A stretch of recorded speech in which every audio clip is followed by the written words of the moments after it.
Welcome to Digitized Spotlight. On this series, Winnie and I explore some of the latest trends emerging in consumer crypto and chat with those building at the forefront. In this episode, we bring on a few of our investor friends to chat about all of the interesting things that have been happening on chain recently. To riff with us, we've got Sterling from BlockTower Capital and Sanat from Dragonfly. Before we dive in, a quick disclaimer. The views shared are our own. All such views are for informational purposes only and do not constitute and should not be construed or relied upon as legal, business, investment, or tax advice.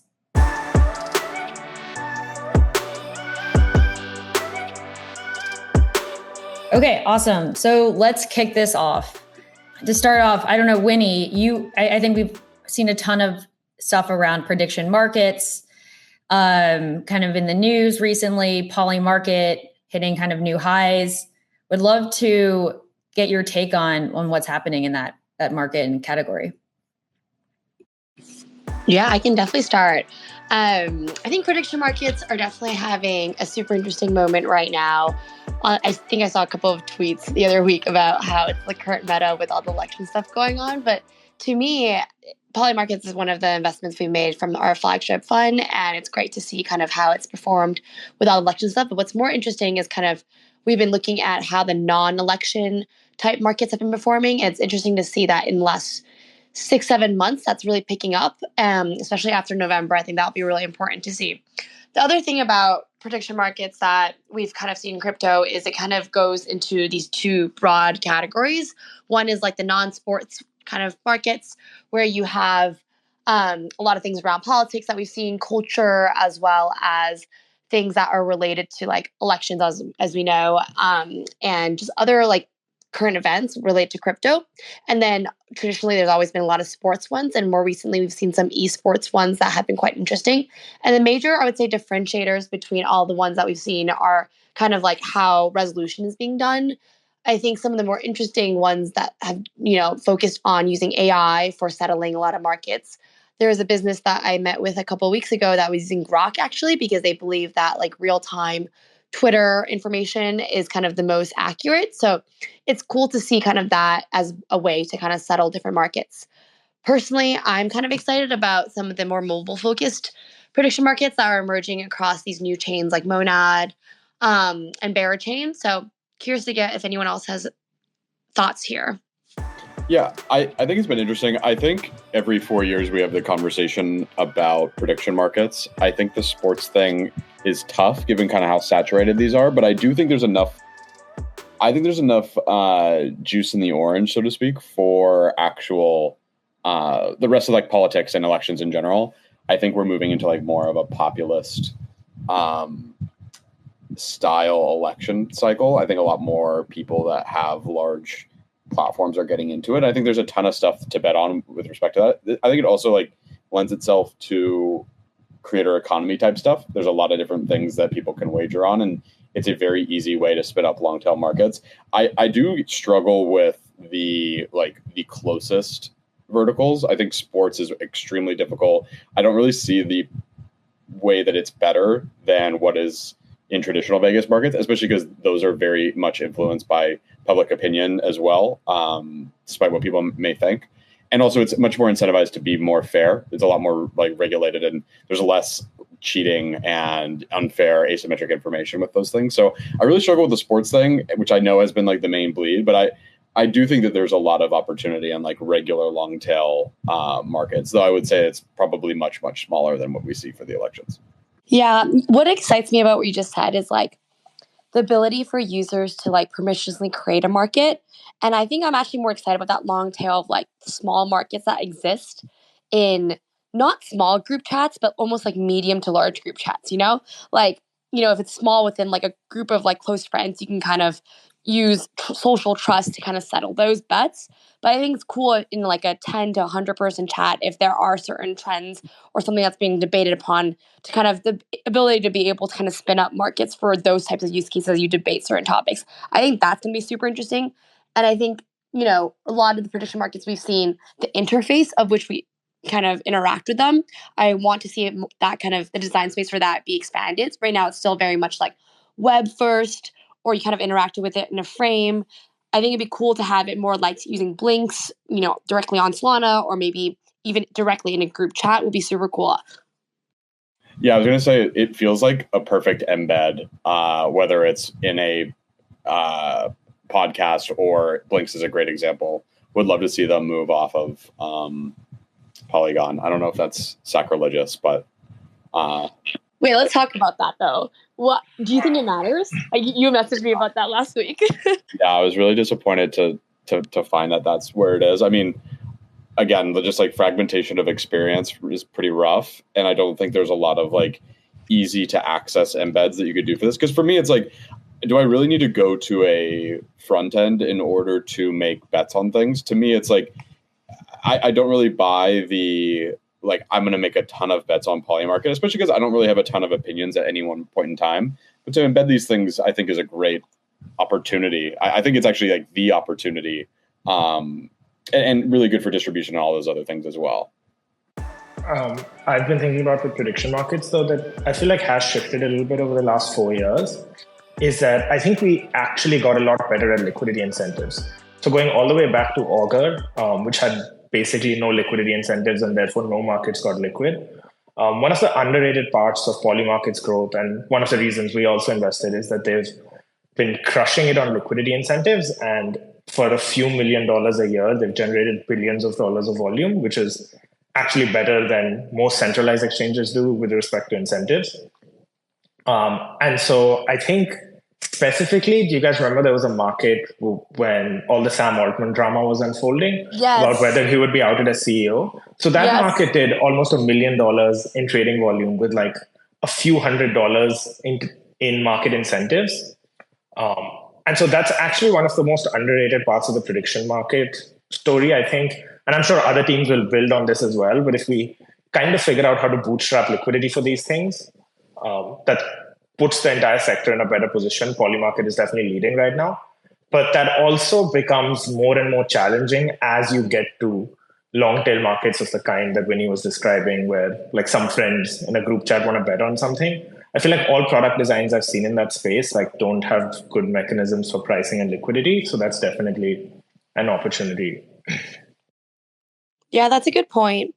Sterling, to your point about Polygon being the chain for Polymarkets, what I will say to that is, like, has it mattered? Like, there's still so much volume despite it being a chain where there's a lot of fragmentation. I see Will just is listening in, but like, there's like so many chain abstraction, bridge abstraction kind of platforms now that kind of obfuscate a lot of that friction point. So I almost think that is a great example of proving sometimes the chain doesn't matter as much as long as it works.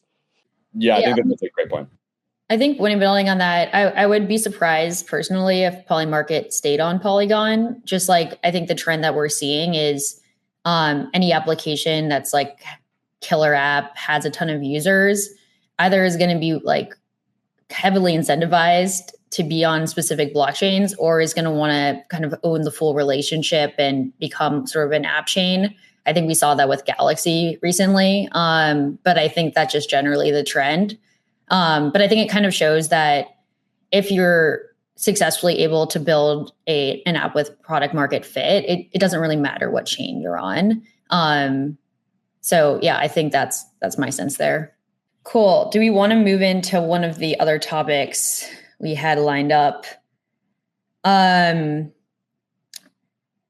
one I think that has come up as like a kind of trending topic and category is stablecoins.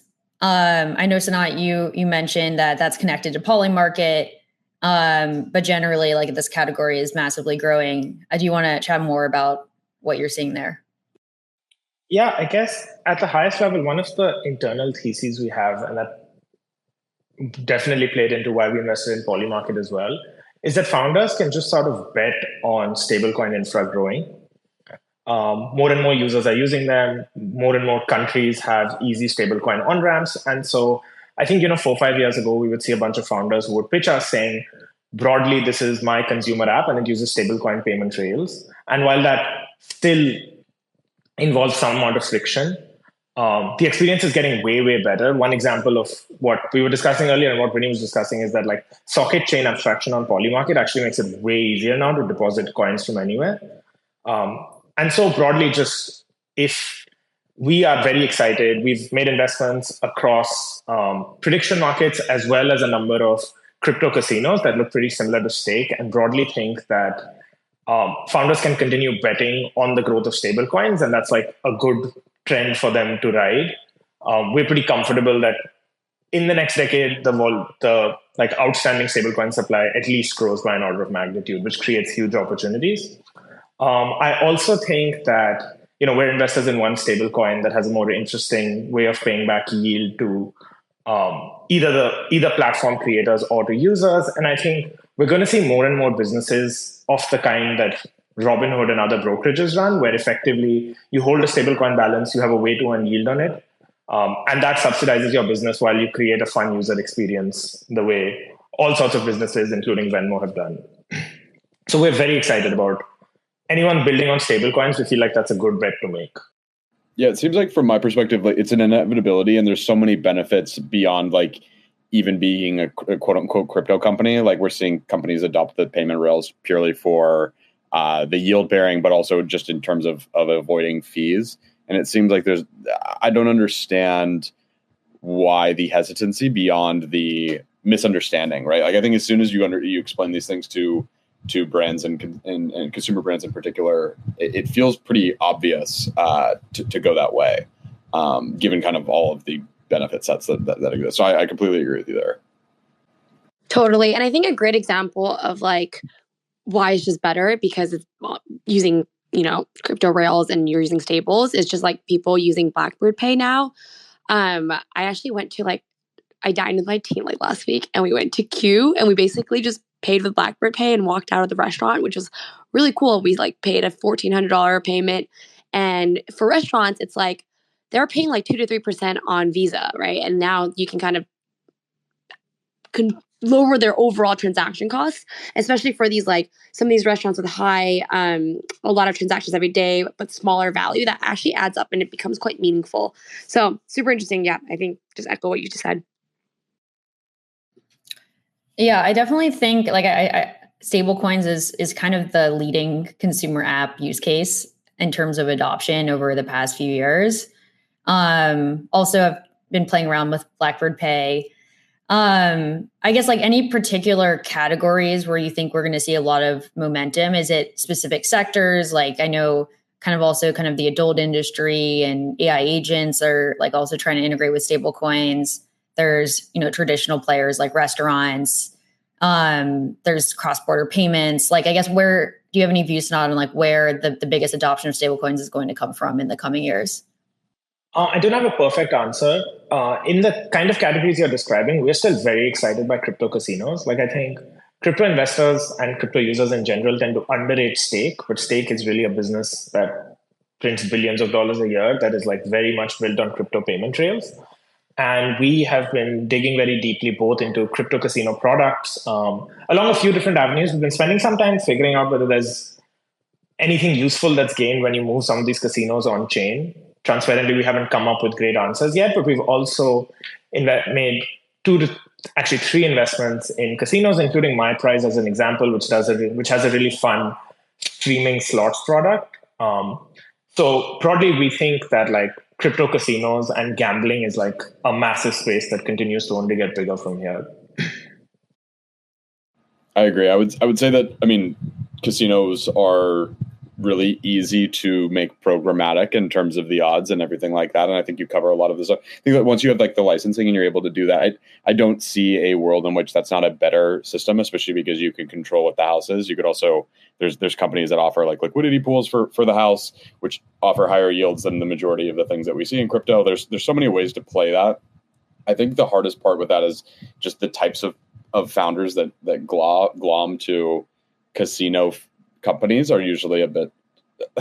I'm from Las Vegas, so I can say this. They're usually a lower quality than the type that I think we're used to seeing. So I think it's harder to get that actually done. But yeah, I completely agree that's an area. The area that I'm most excited about is in emerging markets. You see all the saves and fees and improvements in margins matter so much more over there. So we've invested in a couple companies that do like cross-border payments and remittances in Africa. We're looking a lot in Latin America as well as Southeast Asia. All those corridors seem to be massive TAMs with a lot of volume going through much more parasitic entities like the Western mutuals and things like that. Sterling, what has been interesting about kind of the similarities and differences based on, those businesses being built in LATAM versus like, say, Africa? Or do you think it's quite similar in terms of, but just different markets, or are there different behaviors completely? Yeah, it's a great question. I think they've been surprisingly much more different than I would think. I mean, the basic theme and like the road to victory seems to be quite similar. But there's still like a pretty different approach to each of them. Africa in particular has been much more resistant regulation wise, but the currencies are all quite similar in their behavior. LATAM has a lot more regional competition, so it's a lot more difficult to like break country by country. We have invested in Yellow Card in Africa, and they've basically created the nice part about them is that they've created a tie between the banking systems across Africa. So cross-border payments is made tremendously easier. A lot of companies are now tapping into their API, basically just to use their rails. And it's like one of the true crypto stories in terms of people being able to get access to dollar-denominated savings and fees there. I would say in Asia, there's a similar like major corridor between Australia and Southeast Asia. We've been looking into that a lot more aggressively. But again, a lot of these countries are fairly nascent. A lot of them end up just becoming lifestyle businesses focused on a very niche corridor, and very few break out. So we're still looking at that more broadly. I think it's one of the more interesting things in crypto, given kind of the clear fit, as well as just like how bad the incumbents are. But again, there's a lot of like last mile stuff you have to do. It's always like a bit knife fighty at the end. And I think it's like not for the faint of heart. The stories that I've heard from founders in that particular space across all three continents have been like much more interesting and like scary than I would say that like a traditional founder faces in any other services business. Yeah, just to kind of add a little bit briefly to what Sterling was saying, I think you're 100% correct that analyzing these markets like requires a fair amount of skill, and it can be pretty risky to make bets like, emerging markets will continue to use stablecoins. As an example, one kind of dark spot in the broad crypto investing space that I see is actually India. I spend a lot of time talking to Indian founders, and Indian on-ramps have gone much worse in the last 2 years, unfortunately, and buying stablecoins is close to impossible. And even just wanting to buy like $10 of a cryptocurrency means you have to go through like a verification process that takes 2-3 days, your banking fails. And so there's actually a large class of Indian founders who are trying to build experiences similar to what's being built by someone like a Fantasy Top. And unfortunately, they're all not doing very well. And I think most of that is just because on-ramps and off-ramps suck a lot, which is a huge opportunity, but also because of regulatory burden. But yeah, so I think we also find that specific markets have very specific kind of contours that become important when you try and do those types of bets.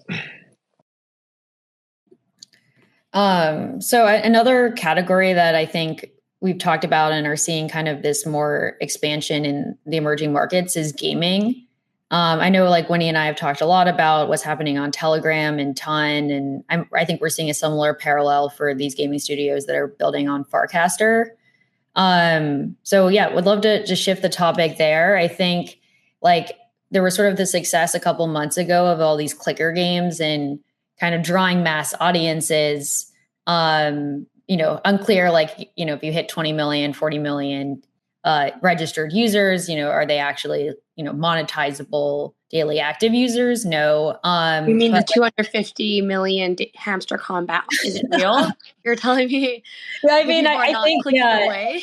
I mean, I think it is interesting to see like that phenomenon. And some of them are, I mean, I think like Catizen had made 12 million USD. And I know in revenue. So we talked about this before, but I think now what we're seeing is the shift to like become the Zynga of Telegram. And I know like Notcoin, they had over 30 million users in 2 months. They're now launching a game.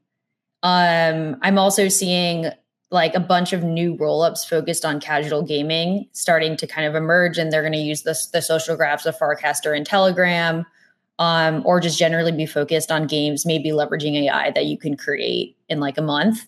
So generally seeing a lot around this trend, and a lot of it is often geared around kind of these emerging markets. But yeah, Winnie, any thoughts here? Yeah, I think one thing I love about that Notcoin story is just how closely it kind of it replicates WeChat's playbook from 2017. So I grew up in China from 2004 to 2012, and I was there when the kind of WeChat was predominantly used as a voice chat app, not even texting, because in China, texting is actually really hard because you use pinyin and it's actually longer and more difficult. So a lot of people do voice chat. And I remember coming back from college and Venmo was just launched, and I was telling my parents about Venmo, and they were saying how, why would you ever kind of connect your credit card to, or your bank account to like an app? They were just like flabbergasted by that whole notion. But what's super cool is how WeChat catalyzed WeChat Pay was during Chinese New Year in 2014. They actually had this like CCTV, which is like the Chinese like TV channel broadcast, where they had 800 million viewers. It was during Chinese New Year, so the equivalent of like our New Year's like ball drop kind of show. And they basically gave away $80 million worth of RMB if you shook your WeChat phone. It was like free money people got in this digital red envelope, and went completely viral. And then following that show, WeChat distributed another like 500 million in red envelope discount coupons. And then they collaborated with different brands to kind of have more customizable red packets. But what's super cool about that is now that additional like 580 million just like seeded the wallets of all the users in China. And I remember like our family group chat name to this day with like the entire family, like 40 people, is still called like Red Envelope Fam because of that like viral moment. And that's very similar to what the Ton Foundation incubated with Notcoin. They essentially seeded like the Telegram ecosystem, the Ton ecosystem, with like a coin, a net worth that's worth $2 billion now, which I think is super interesting. But from 2014 when that happened, to 2017, which is when mobile gaming on WeChat really took off, it took quite a bit of time, like 3 years actually. And that's because it really lacked a lot of like the gaming infrastructure to really succeed. So the first era of like mobile games and the Zynga equivalents on WeChat were actually quite simple, kind of similar to like these silly games that you're seeing on Ton today. But by 2018, 2019, that's when it really went from the shift from this hyper casual to more like strategy, puzzle type games. And you saw like a lot more sophisticated games really emerge in 2020. So I guess what I'll say to that is just, I think we're seeing this era of like very, very seemingly simple games that I think will slowly evolve as the user kind of evolves with it. But from like an investing standpoint, like we're meeting a ton, but like so far haven't been able to get there on any because of that reason. Yeah, I think it's super interesting to see the parallels. Like, I think a lot of the founders are either, like you said, coming from sort of this kind of WeChat, Tencent, mini developer scene, or they're coming out of VK, which is sort of the Facebook of like Russia. And so it's interesting to see these different audiences and like whether they're able to capture long-term value and monetization on Ton, as well as like, I think as you are seeing a lot of just apps building with Telegram as a distribution outlet, just like as you would, leverage a news outlet or a content platform or anything else. So definitely an interesting category to watch. If you guys were, if you were to start like a company on using Telegram and distribution, would you build on Ton, or would you use like a Privy wallet and kind of build on like Base or something? What do you guys think about that? Solana. Of course. Yeah, I agree with Sterling. I would also use Privy and a Solana wallet or something. I mostly think what's interesting, I think the Telegram trading bots actually remain far more interesting as a category than all of the Ton stuff, whether that's the clicker games or the sort of Freudian L2 constructions that people are building on top of that blockchain. I'm much less excited by that category, but I think the Telegram trading bots are real. So very much exactly what Sterling said. Yeah, I think it's really interesting because we've been talking a lot about the Ton ecosystem as well, and the distribution thing is super real, and I think that's a major advantage. But it doesn't feel as though that's at all specific to Ton. And to be honest, like, I do think users are much more akin to the ecosystems they're already in. So I think the actual story will be a lot more difficult, but I do think that the gaming stuff is interesting, especially given the kind of the focus on the region. But agree, whatever's making transactions easier, I think the Telegram bots have done really well at that. I think this is like one of the pathways for agents and things like that as well. Like there's anything that makes making transactions easier, especially cross-chain, will be much more valuable, I think, than anything else that I've seen in the Ton ecosystem. I mean, so we're quite excited about the gaming opportunities, and we made one investment there, and are chatting with other teams. I think like what's interesting about building on Ton specifically is just the native integration with payment rails and their wallet. I do think though, like a lot of the more Western audiences are not building on Ton. They're just integrating Telegram with Base or Solana or whatnot. But we are seeing, I think, like solid adoption in Asia and Eastern Europe for Ton. And I would say that's growing. Yeah, definitely biased because I can't try a bunch of things or don't fully have like full usage of it. Wait, Sterling, you can buy a Telegram. There's this app. I've done that. We've also talked to the Telegram, client stuff as well, which is all the rage these days. Wait, what do you mean? I'll message you about it. Yeah, no, I think I agree with you guys in the short term, just because like all the liquidity is still like on Solana or on Ethereum. So to capture the crypto crowd, I do agree. Just it doesn't matter. Kind of, you don't have to build on Ton. But in the medium to long term, I think once the infrastructure is more developed within Telegram, there is certain like benefits to be able to access your Ton wallet as a main tab. It's like 3 to 4 less clicks than if you were to kind of build something on another chain and then use Telegram as distribution. So I will say, like, once the infrastructure is more built out there and there's more to do, I do think Ton does have an advantage later on. Yeah, I think that's fair. And there's definitely more work to be done on the Privy side. Have tried building with it more recently, and it's a bit of a mess still. But yeah, point taken. Cool. So speaking about like kind of emerging ecosystems, I personally have just, we've been hearing a lot about Monad, Berachain, MegaETH, some of these chains that people are excited about. But I think it's only recently that I'm starting to see and speak with teams that are building on these chains. I know Monad recently announced ecosystem fundings around 16 million in the DeFi space. They ran their first accelerator cohort. Berachain also similarly has announced some DeFi projects, wrote a blog post highlighting some of their consumer projects. And I know MegaETH has started to kind of push some teams in the social fi space, DePIN, as well as kind of getting that DeFi infrastructure set. Is there anything that people are particularly excited about on these chains? I think it's kind of a hard a bit because they're often not fully live. But is anything that you think is standing out? And I know, Sanat, you had Dragonfly's invested in some of these chains. Yeah, we're definitely excited by a lot of the stuff happening on Monad and on MegaETH.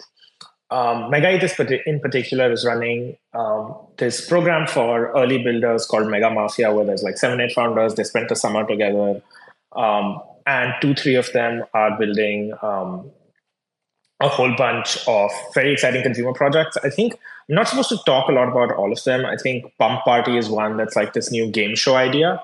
That I think you should watch this space / will be super interesting. In general, I think I'm excited by both Monad and MegaETH because they are actually way higher performance than any EVM chain we have around right now. And I actually think consumer does benefit hugely from high performance. I think Fintech is actually, in a weird way, a very strong indicator that rollups work, while Ethereum base layer doesn't, because that app could not have lived on base layer, but kind of took off with a whole lot of friction on a rollup.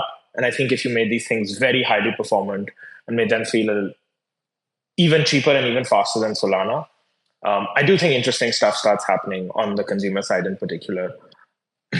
Sanat, can you give like a one-liner if you're like a consumer founder, what like each of these chains, why it'd be better to build on each of these chains? Like specifically, like if you're building, like what type of product is best suited for each chain? Let me rephrase that. Yeah. It's interesting. I think I'll speak about MegaETH honestly, because that's the one I spend the most time on. And I think there's two things going for MegaETH right now. One is just that it is actually the highest performance blockchain you will encounter. Like without getting too nerdy, I think a single sequencer rollup running the fastest version of any EVM client will always kind of be faster than any other chain doing that. And that means you'll have very, very cheap transactions, very fast confirmation times, and ideally a chain that feels like Solana where everything is super liquid. And so that's just a great base on which to build extremely high performance, low latency consumer applications where you bet on something, the confirmation comes immediately. You can compose with other apps on the platform. I think the second reason, though, is that MegaETH is doing an excellent job at curating a small set of founders right now, helping them kind of be the first version of what MegaETH is. And I think that's a very exciting opportunity. I think Mega Mafia is great. I think the founding team is putting a lot of investment into making sure that they have the right builder resources. And I think that's a big part of what has helped Berachain and Monad attract a lot of attention as well. But I'll let other people speak about those ecosystems, honestly. I think that's really well put. I would say that as like a Solana bull myself, MegaETH is like exactly what I was hoping the response would be. I think it's about time, and I think it's a bit late. So we'll see kind of how that ends up working. But yeah, I couldn't agree more with that stuff. I'm very bulled up on them. I'm also very bulled up on the barbell approach of Berachain. I think the way that they've been able to build the cult side of this and the true barbell all the way down, I think has been really, really interesting. And we'll see how that goes. I think the longer that time goes on, I think that both of these run risks, especially given the fact that every day many more coins are made and liquidity is fragmented across whatever people are interested or put their attention in. So we'll see kind of what the effect on the market is. We'll also see how well they work relative to kind of the more Lindy Solana. But I'm excited to see it. I think it's like the whole point of all of this is to move closer to the truth, and whatever ends up becoming like a much more unified experience. So for me, it's they're all interesting in their own right, but I do maintain my maximalism a bit until I see anything better. Yeah, I think Sterling, you bring up like a good point where there's already some established chains, and I feel like the BD and standing out among teams is like just getting more challenging over time. And so it seems like you kind of have to take a targeted approach, like Sanat was saying, MegaETH, and kind of helping select teams. I think Berachain, a lot of the teams there's like a certain flavor that they're even maybe Berachain specific.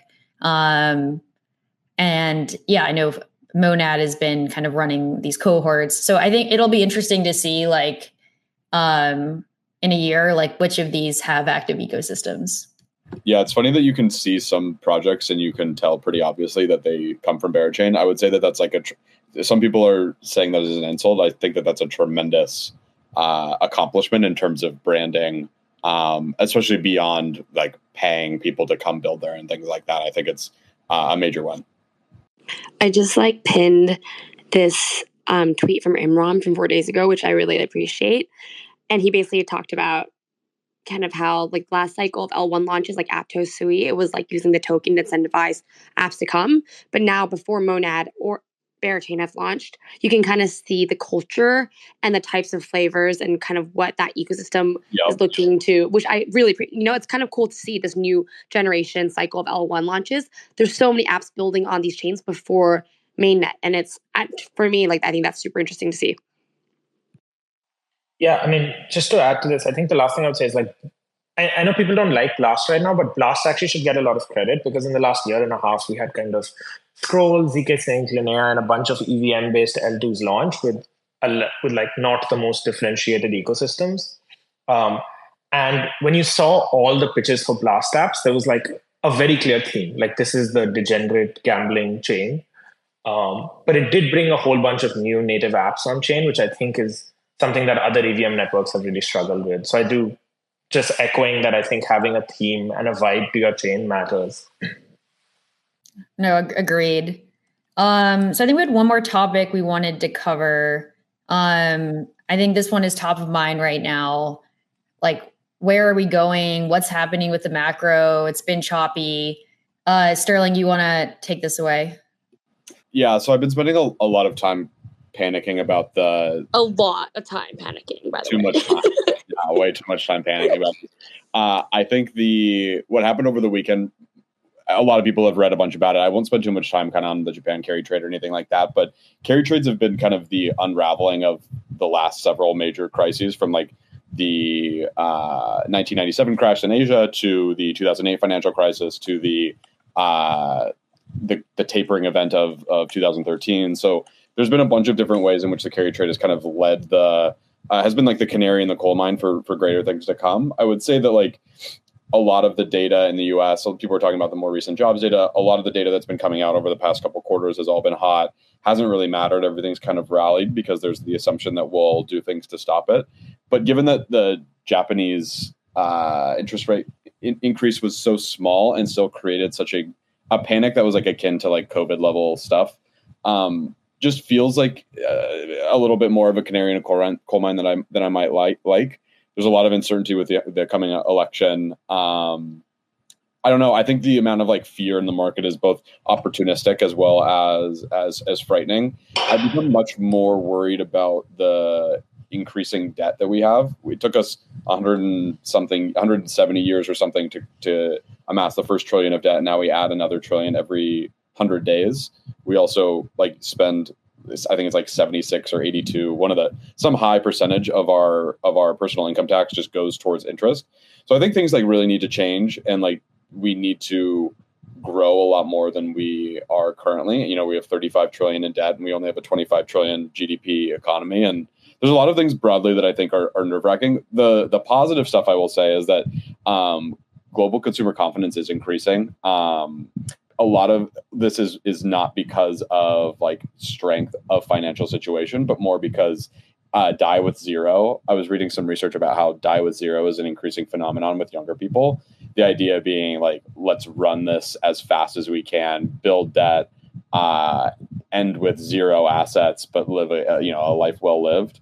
And I think that all of these things are really interesting as it relates to kind of consumer apps. Getting people to be attracted to crypto in general has always been largely dependent on hope and speculation and all these other things, which I think is like a pretty good setup for crypto generally, especially when our money is being devalued and all these things are happening. But I would say that I'm much more nervous than I was, a week ago, given kind of the dominoes are falling as I thought they would, a little bit nearer than I thought they would. And yeah, I think that that's kind of my high level thoughts on it. I'm spending a lot of time panicking about it because I do think that we are still pretty strong beta to market. I don't really think that Bitcoin is seen as a hedge, even though the main reason I got into it was a hedge. But yeah, that's kind of my current thinking on it, where I sit. And if you guys have anything to help calm me down, that would be great.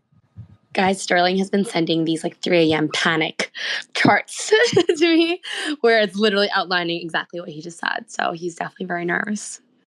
Yeah, and I don't normally panic about things. I'm normally like pretty bulled up. I think markets are designed to go up over time. But I do think that like a massive changing of the guard needs to happen. And if you look at like the top 50 coins and a bunch of other stuff, there's just like a lot of trash in there. A great consolidation is needed, I think, which is all super healthy and fine. I just don't see a lot of these things continuing the way that they are. Yeah, it's helpful to have someone like Sterling who's thinking deeply and panicking and getting all of these, like making sense of all of the macro moves. So really appreciate that. Cool. So to close this out, let's each talk about like one app we're trying out. And so I can start.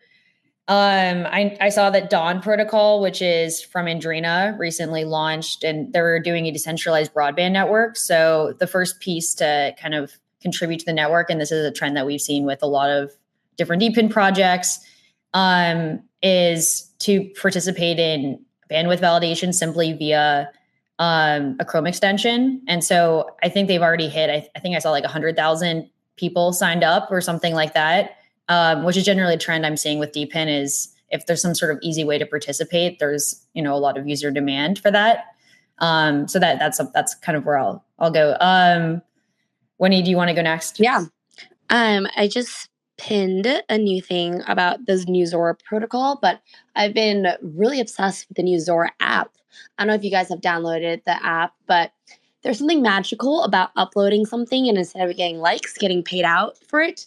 And now that they call it Sparks for units of smaller micro units of ETH, I forget exactly what it is. It's super delightful to see my notification feed when people collect my mints that, it becomes ETH, right? And I think the other piece that they kind of launch is their new protocol upgrade, where after something is minted, a small percentage of that mint fee is then used to bootstrap the Uniswap market, and then it becomes instantly liquid after 3 days when the mint ends. So I do think as we talk about the intersection of like NFTs and meme coins, this like trading, I think this could bring back some of the euphoria that we kind of missed from, 2022 or late 2021. Sanat, Sterling, one of you want to go next? I can go next. I have been trying out Pocket Protector, which is a Telegram bot. So it's a Telegram trading bot that has feature parity for all of the shitcoiners out there, with all of the top tier bonk bot Houdinis, with all the sniping and stuff. But I actually very rarely trade shitcoins. But the reason Pocket Protector has made it a lot more fun is that they have this set of really fun social features that basically you create a group, you add Pocket Protector to it, it's tracking everyone's wallets, it makes a P&L scoreboard every day, you get to ape each other's trades, you get to compete, you get to win points based on who's trading better. And so it feels like the perfect trading companion to like a shitcoin trading group. And they also have this really good viral hook where if you add it to a group, you get a certain percentage of trading fees. And so I do think like all the Telegram trading bots, which produce crazy amounts of revenue, I think Bonkbot has made $70 million, are in a very powerful position. And I feel like they've kind of maxed out the feature set on just sniping better or getting better connections to Solana RPCs. Big next step that these bots are going in, and that's why I'm excited by Pocket Protector.